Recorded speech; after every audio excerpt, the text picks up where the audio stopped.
안녕하세요, 여러분. 오늘은 실제 법원 판결문을 통해 우리 주변에서 일어날 수 있는 작은 갈등이 어떻게 큰 법적 분쟁으로 번지는지 알아보겠습니다. 사건의 시작 반려견 때문에 벌어진 일. 이 사건은 2021년 7월 13일 오후 5시 52분경 시흥시의 한 건물 앞에서 시작됐습니다. 피고 B씨는 원고 A씨의 반려견이 건물 앞에서 변을 보는 것을 봤어요. B씨는 A씨가 제대로 치우는지 확인하려고 A씨를 쳐다봤는데 여기서 예상치 못한 오해가 생겼습니다. A씨는 B씨가 자신을 쳐다보는 것을 욕하는 것으로 잘못 생각했어요. 화가 난 A씨가 손으로 B씨의 가슴을 밀쳤고 이에 B씨도 화가 나서 A씨의 가슴을 여러 번 밀치고 팔로 목을 감아 넘어뜨렸습니다. 이 과정에서 A씨의 무릎이 바닥에 강하게 부딪히면서 큰 사고가 벌어졌어요. 심각한 부상과 형사재판. A씨는 이 사고로 우측 슬개골 골절, 우측 경골 근위부 골절, 그리고 우측 슬관절 전방 십자인대 파열이라는 약 6주간 치료가 필요한 중상을 입었습니다. 특히 전방 십자인대 파열은 운동선수들에게도 치명적인 부상으로 유명하죠. B씨는 이 일로 형사재판을 받게 됐고 2023년 2월 10일 상해죄로 벌금 200만 원을 선고받았어요. B씨가 항소했지만 결국 2023년 10월 18일 유죄 판결이 확정됐습니다. 민사재판의 핵심 쟁점. A씨는 B씨를 상대로 약 9,305만 원의 손해배상을 청구했습니다. 여기서 가장 큰 쟁점은 A씨의 전방 십자인대 파열이 정말 B씨의 폭행 때문인지였어요. B씨는 전방 십자인대 파열은 내가 한 게 아니다라고 주장했지만 법원은 여러 증거를 종합해서 인과관계를 인정했습니다. 법원이 본 근거는 이런 것들이었어요. B씨의 폭행으로 A씨 무릎이 바닥에 부딪힌 건 분명하고 A씨가 사고 다음날 병원에서 관련 진단을 받았으며 전방 십자인대 파열은 일상생활만으로는 잘 생기지 않는 부상이라는 점 등이죠. 손해배상 금액 계산.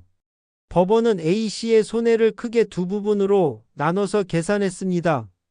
먼저 재산상 손해로는 일실수입 2,563만 3,460원과 기왕치료비 138만 7,240원을 인정했어요. A씨의 후유장애로 인한 노동능력 상실률을 8.33%로 봤거든요.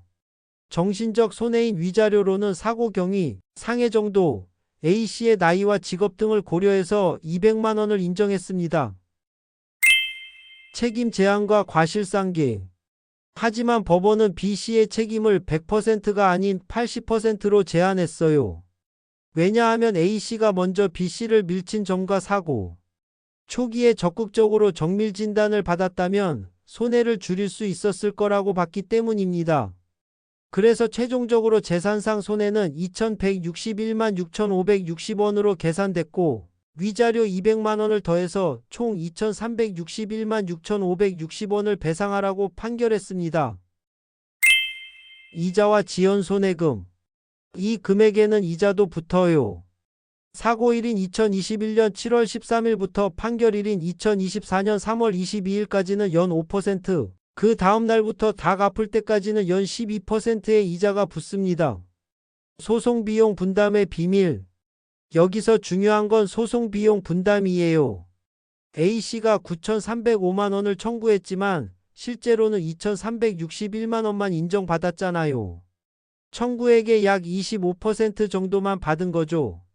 그래서 법원은 소송비용 중 70%는 A씨가, 나머지 30%는 B씨가 부담하라고 했어요.